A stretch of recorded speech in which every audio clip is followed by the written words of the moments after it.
முதல்ல நம்முடைய இடி என்ஃபோர்ஸ்மெண்ட் டைரக்டரேட் அவர்கள் தமிழ்நாட்டினுடைய டிஜிபி அவர்களுக்கு அக்டோபர் 27ஆம் தேதி ஒரு கடிதம் எழுதியிருக்கிறாங்க. அந்த கடிதத்தினுடைய ஒரு பகுதி மக்கள் மன்றத்தில் இருக்கு. அந்த கடிதத்தோடு கிட்டத்தட்ட 232 பக்கம் அதற்கான ஆதாரங்களையும் அளிச்சிருக்கிறாங்க. 888 கோடி ரூபாய் ஊழல், 888 கோடி ரூபாய் ஊழல் நகராட்சி நிர்வாகம் மற்றும் நீர் வளங்கள் துறையில அமைச்சர் KN நேரு அவர்களுடைய துறையில நடந்திருப்பதாக இடி அவர்கள் ஆதாரப்பூர்வமாக தமிழ்நாட்டினுடைய டிஜிபி அவர்களுக்கு கடிதம் அளித்து அதுல ஒரு FIR பதிவு செய்ய சொல்லி கேட்டிருக்கிறாங்க.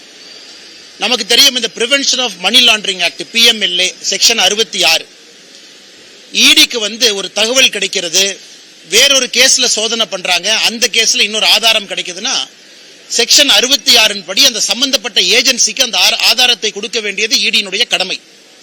இந்த ட்ரூ வேல்யூ ஹோம் சம்பந்தப்பட்ட ஒரு CBI வழக்கு 2024 திரு KN நேரு அவர்களுக்கு சம்பந்தப்பட்ட அவருடைய தம்பி KN ரவிச்சந்திரன், KN மணிவண்ணன் அவர்களுடைய இல்லத்துல வேறு வேறு பகுதியில் நடத்தப்பட்ட ரைடில் கிடைக்கப்பட்ட ஆதாரங்கள், இவங்க junior engineer, assistant engineer, down planning officer, sanitary inspector உட்பட 2538 போஸ்டிங், அதுல 2 லட்சம் பேர் எழுதுறாங்க.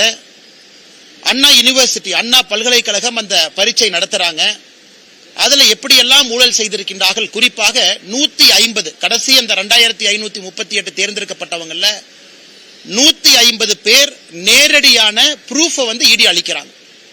வாட்ஸ்அப்ல எப்படி கம்யூனிகேட் பண்றாங்க, பணம் யாருகிட்ட கொடுத்தாங்க, அபிஷியலா அண்ணா பல்கலைக்கழகம் ரிசல்ட் டிக்ளேர் பண்றதுக்கு ஒரு வாரத்திற்கு முன்பு KN நேருனுடைய சகோதரர் அவரு கையில KN ரவிச்சந்திரன் அவருடைய கையில வாட்ஸ்அப்ல அந்த முழு லிஸ்ட் இருக்கு. பிரிலிமினரி பரீட்சையில பாஸ் ஆகாத ஒருத்தர் ஒரு புரோக்கர் இன்ஃப்ளூயன்ஸ் பண்ணி ஃபைனல் லிஸ்ட்ல பேரை சேர்த்துறார். இது போன்ற பல ஆதாரங்கள்ல 232 பக்கம் அதை திரட்டி சேகரிச்சு செக்ஷன் 66 PMLA ஆக்ட் அடிப்படையில் தமிழ்நாட்டினுடைய டிஜிபிக்கு அளித்து இதுவரை ஒரு பேச்சு மூச்சு இல்ல. இதுல 2 லட்சம் பேர் எழுதியிருக்கிறாங்க. செலக்ட் ஆனவங்க 2538. அப்ப என்னங்க அர்த்தம்? கிட்டத்தட்ட 1,97,000 பேர் செலக்ட் ஆகல. இன்னைக்கு 1,97,000 குடும்பங்கள் பார்த்துக்கிட்டு இருக்காங்க. மீடியா நண்பர்களை தமிழக அரசை நியாயமான முறையில் தேர்ந்தெடுக்காம 25 லட்சத்திலிருந்து 35 லட்சம் ரூபாய் வரை பணம் வாங்கி வேறு வேறு இடத்துல புரோக்கர் மூலமாக அதை நிறைய அக்கவுண்ட் மூலமாக மணி லாண்டரிங் பண்ணிருக்கிறாங்க. இத்தனை கொடுத்தது வேறு மாநிலமா இருந்தா இந்நாள் அந்த அமைச்சர் ரிசைன் பண்ணிருக்கணும். இது இடி சாதாரணமா ஒரு கடிதத்தை எழுதி இந்த மாதிரி ஊழல் நடந்திருக்குன்னு சொல்லிங்க. கடிதத்தோடு 150 செலக்டட் கேண்டிடேட் அவங்களுடைய ப்ரூஃப் அட்டாச் பண்ணிருக்கிறாங்க. அதன் பிறகு KN Ravichandran, KN Manivannan, KN நேருனுடைய உடன் பிறந்த சகோதரர்கள் 2 பேரு, அந்த ட்ரூ வேல்யூ ஹோம்ஸ்ல பணிபுரியக்கூடிய 4 பேர், 6 பேர்த்தினுடைய வாட்ஸ்அப் மொபைல் போனுடைய டிரான்ஸ்கிரிப்ட், அவங்களுக்குள்ள என்ன பேசினாங்க, ஒரு புரோக்கர் KN ரவிச்சந்திரன் அவங்ககிட்ட பேசின ரெக்கார்டட் கால், இத்தனை விஷயத்தை கொடுத்து 888 கோடி ரூபாய் ஊழல் நடந்திருக்கு. அதை பத்தி எதுவுமே பேசாம KN நேரு அவர்கள் பதில் சொல்றாங்க, இது திராவிட மாடல் ஆட்சியின் மீது பழி சுமத்துறாங்க. அதனால் முதலமைச்சர் அவர்கள் நேரடியா இதுல உடனடியா தமிழ்நாடு டிஜிபி அவர்களை FIR போட சொல்லணும். ஏன்னா FIR போடப்பட்ட பிறகுதான் இடி களத்துக்கு வர முடியும். இடியை பொறுத்தவரை ஒரு FIR இல்லாம இடி தன்னுடைய விசாரணை ஆரம்பிக்க முடியாது. அதன் அடிப்படையில தான் இடி அவர்கள் செக்ஷன் 66 அடிப்படையில் ப்ரூஃப் கொடுத்து FIR போடுங்கிறாங்க. இடிக்கு FIR போடுவதற்கு அதிகாரம் இல்லை. அதன் பிறகு சம்பந்தப்பட்டவர்கள் யாராக இருந்தாலும் இடி நடவடிக்கை எடுக்கும். ஏன்னா அதுல மணி லாண்டரிங் நடந்திருக்கு. இது எதுவுமே இல்லாம காலையில முதலமைச்சர் அவர்கள் தன்னுடைய சமூக வலைதளத்தில் போடுறாரு, பாரத பிரதமர் நரேந்திர மோடி ஐயா அவர்கள் பீகார்ல இருந்து தமிழக மக்களை இன்சல்ட் பண்ணிட்டாங்க, தமிழ்நாட்டை பத்தி தப்பா பேசிட்டாங்க. பாரத பிரதமர் நரேந்திர மோடி அவர்கள் என்ன பேசினாங்க? தமிழ்நாட்டில் வசிக்கக்கூடிய, தமிழ்நாட்டிலே வேலை பார்க்கக்கூடிய பீகாரை சேர்ந்த இங்கே வேலை பார்க்கக்கூடிய சொந்தங்கள் தமிழ்நாட்டினுடைய திராவிட முன்னேற்ற கழகம் DMK அப்படிங்கிற வார்த்தையை பயன்படுத்துறார். தமிழகத்துல பீகாரை சார்ந்த தொழிலாளிகளை திராவிட முன்னேற்ற கழகத்தினுடைய தலைவர்கள் அவமானப்படுத்துறாங்க. இது DMK அவமானப்படுத்துறாங்கிற ப்ரூஃப் நம்முடைய சமூக வலைதளத்துல அந்த வீடியோவை போட்டு ஹிந்தி சப்டைட்டில் போட்டிருக்கோம். நம்ம பிஜேபி தமிழ்நாடு, என்னுடைய சமூக வலைதளம், நம்முடைய நயினார் அண்ணன் எல்லாத்தையும் நீங்க பார்க்கலாம். அதுல எப்படி தயாநிதி மாறன் அவர்கள் பீகாரில் இருந்து இங்க பணிபுரியக்கூடியவங்கள மிக மோசமா பேசினாங்க. டிஆர்பி ராஜா, திரு பொன்முடி, திரு ஆ ராசா, இவங்க எல்லாமே வேறு வேறு காலகட்டத்தில் பான் பிராக்கு வாயன், டாய்லெட் கட்டுறவங்க, இதை பேசியதைத்தான் பாரத பிரதமர் நரேந்திர மோடி அவர்கள் தமிழகத்தில் பீகாரை சார்ந்த தொழிலாளிகளை திராவிட முன்னேற்ற கழகத்தினுடைய தலைவர்கள் அவமானப்படுத்தினாங்க. அதனால இன்னைக்கு 888 கோடி ரூபாய் ஊழல் நடந்திருக்கக்கூடிய Tamil Nadu municipal administration, water supply, நகராட்சி நிர்வாகம் மற்றும் நீர் வழங்கல், இந்த துறையில இவ்வளவு ஆதாரத்தின் அடிப்படையில் ஈடி கொடுத்தும் கூட அதை பற்றி வாயை திறக்காத முதலமைச்சர் திசை திருப்புவதற்காக பாரத பிரதமர் நரேந்திர மோடி அவர்கள் சொல்லாத ஒரு விஷயத்தை சொன்னதாக போய் பேசுறாங்க. இவர் எடுத்திருக்கக்கூடிய சத்திய பிரமாணத்துக்கு எதிராக நம்முடைய முதலமைச்சர் திரு மு க ஸ்டாலின் அவருடைய நடவடிக்கை இருக்கு. சத்திய பிரமாணத்தை பொறுத்தவரை இந்திய அரசியல் அமைப்பு சட்டத்தை பாதுகாப்பதாக இருக்க வேண்டும், மக்கள் நலனுக்காக இருக்க வேண்டும். ஆனா பிரதமர் சொல்லாத ஒரு விஷயத்தை சொன்னதாக ஒரு முதலமைச்சர் பொய்ய சொல்றாருன்னா சத்திய பிரமாணத்துக்கு எதிராகத்தான் அவர் நடவடிக்கை இருக்கு. அதனால் முதலமைச்சர் அவர்கள் உடனடியாக தன்னை திருத்திக் கொள்ள வேண்டும். எதுக்கு பொய் பேசி சுத்துறாரு? இந்த 888 கோடி ரூபாய் ஊழலுக்காக முதல்ல அட்டன் பண்ணும். இது முதல் ஊழல். இதை பேசி முடிக்கிறதுக்கு முன்னாடி அடுத்த ஊழல் வந்துருச்சு. திரு சக்கரபாணி அவர்களுடைய துறையில விவசாய பெருமக்கள் இருந்து வாங்கக்கூடிய பேடி, நெல், அந்த பேடியை டைரக்ட் ப்ரொக்யூர்மெண்ட் சென்டர் டிபிசி நேரடியாக கொள்முதல் நிலையத்துக்கு எடுத்துட்டு போறதுக்காக லாரி கான்ட்ராக்ட், அந்த லாரி கான்ட்ராக்ட் மிக தெளிவாக இருக்கு. சப் கான்ட்ராக்ட் கொடுக்க கூடாது, ஒரு டன்னுக்கு இவ்வளவு பே பண்ணுவோம், இந்த லாரியில கொண்டு வந்து 48 மணி நேரத்துக்குள்ள வாங்கப்பட்ட நெல்லை கொடுக்கணும்.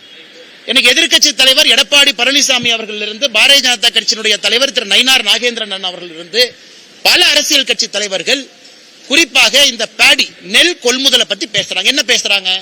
நெல் கொள்முதலை சரியா நீ வாங்கல, நீ வாங்கி அதை கொண்டு வர்றக்கே 48 நாள் சில இடத்துல ஆயிருக்கு. ஆனா இன்டர்னல் டாக்குமெண்ட் என்ன சொல்லுது? 48 மணி நேரத்துல கொண்டு வரணும். அதிலும் ஊழல் செய்து அதுல 160 கோடி ரூபாய், அதை இன்னைக்கு நம்முடைய சமூக வலைதளத்தில் நம்ம போட்டிருக்கோம். இது சம்பந்தமாக ஏற்கனவே அறப்போர் இயக்கமும் பேசி இருக்கிறாங்க. இன்னைக்கு ஒரு தனியார் பத்திரிகை சம்பந்தமாக விலாவரியாக அதில் பாதிக்கப்பட்ட லாரி ஓனர், ட்ரக் டிரைவர் அவங்க கிட்ட பேசி விலாவரியாக அதை பத்திரிகையிலும் பிரசுரம் பண்ணியிருக்கிறாங்க. 160 கோடி ரூபாய் திரு சக்கரபாணி அவர்களுடைய துறை, 888 கோடி ரூபாய் திரு KN நேரு அவர்களுடைய துறை. இதை பத்தி எதுவுமே வாய் திறக்காத முதலமைச்சர் அவர்கள் பாரத பிரதமர் நரேந்திர மோடி அவர்கள் சொல்லாத இல்லாத ஒரு விஷயத்தை சொல்றாங்க. மூன்றாவது ஒரு விஷயம் என்று சொன்னோம், நம்முடைய ஸ்பெஷல் இன்டென்சிவ் ரிவிஷன். நேற்று நம்முடைய தலைமை தேர்தல் அதிகாரி CEO அவர்கள் எல்லா அரசியல் கட்சியும் கூப்பிட்டிருக்கிறாங்க. அனைத்து இந்திய அண்ணா திராவிட முன்னேற்ற கழகம், பாரதிய ஜனதா கட்சி, நிறைய கட்சிகள் இதுக்கு ஆதரவு கொடுக்கிறாங்க. அதாவது சிறப்பு திருத்தம் வாக்காளர் பட்டியல், இதுக்கெல்லாம் ஆதரவு கொடுக்கிறாங்க. திராவிட முன்னேற்ற கழகம் எதிர்க்கிறாங்க. இன்னைக்கு ஒரு விஷயத்தை தமிழக மக்கள் நாம் உணர்ந்து கொள்ள வேண்டும். இந்தியாவை பொறுத்தவரை 1952 2004 வரை 8 முறைக்கு மேல வாக்காளர் திருத்த பட்டியலை நம்முடைய மத்திய தேர்தல் ஆணையம் நடத்தி காட்டியிருக்கின்றார்கள். 8 முறை இந்திய அளவில். தமிழ்நாட்டில் கடைசியா எப்ப நடத்தப்பட்டது? 2002 197 தொகுதிக்கும் 2005 37 தொகுதிக்கும் நம்ம நடத்தியிருக்கோம். தமிழ்நாட்டிலையும் 20 ஆண்டுகளுக்கு முன்னாடி நடத்தியிருக்கோம். தலைமை தேர்தல் அதிகாரி, எலெக்ஷன் ஆணையத்தினுடைய கடமை இந்த வாக்காளர் பட்டியல் திருத்தத்தை அப்பப்போது நடத்து, யாரு ஓட்டு போடுறாங்க, அந்த இன்டெகிரிட்டி ஆஃப் எலெக்ஷன் ரோல் சரியா இருக்கணும். இதை பீகார்ல நாம் புரிந்து கொள்ள வேண்டும். பீகார்ல நடத்தப்பட்ட பிறகு அப்பீல ஒருத்தர் கூட வரல. முழுமையாக நடத்தி முடிக்கப்பட்ட பிறகு யாராவது வாக்காளர்ல தவறா இருக்கிறாங்க, யாராவது நீக்கப்பட்டிருக்கிறாங்க, குடியுரிமை இல்லாதவங்க இருக்கிறாங்க, ஃபைனல் எலக்ட்ரல் ரோல் பப்ளிஷ் ஆனதுக்கு அப்புறம் ஒருவர் கூட வந்து தவறு நடந்துச்சுன்னு ஒருத்தர் சொல்ல 100% கிளீனா நடத்திருக்காங்க. இன்னைக்கு 12 மாநிலம் தேர்தலுக்கு செல்லக்கூடிய தமிழகம் உட்பட நமக்கு இன்னைக்கு நவம்பர் 3ஆம் தேதியிலிருந்து டிசம்பர் 4ஆம் தேதி வரை ஆரம்ப கால எனுமரேஷன் ஃபார்ம் இதை கொடுத்து வேலையை ஆரம்பிக்கிறாங்க. இதை ஒரு மாநில அரசு ஆதரிக்கணும் தார. ஏன்னா மாநில அரசு தான் ஆபீசர்ஸ் கொடுக்கணும். ஒரு பூத்துக்குமே பூத் லெவல் ஆபீசர் BLO கொடுக்கணும். அதன் பிறகு ஒரு சட்டமன்றத்திற்கு எலக்ட்ரல் ரெஜிஸ்ட்ரேஷன் ஆபீசர் ERO கொடுக்கணும். அதன் பிறகு ஒரு தாலுகாக்கு assistant electoral registration officer AERO கொடுக்கணும். இதெல்லாம் மாநில அரசுடைய கடமை.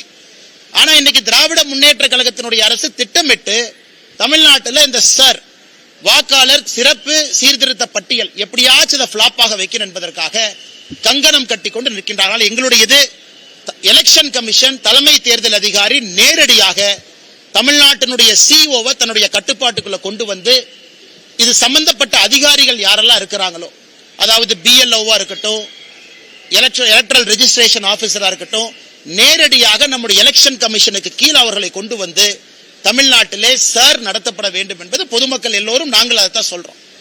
இந்த 3 விஷயங்களும் இன்னைக்கு மிக முக்கிய விஷயங்கள். ஆனால் இதை தவிர எல்லாமே நம்ம பேசிட்டு இருக்கோம். அதுவும் குறிப்பாக முதலமைச்சர் அவர்கள் திசை திருப்புவதில் முழு கவனத்தில் இருக்கிறாங்க.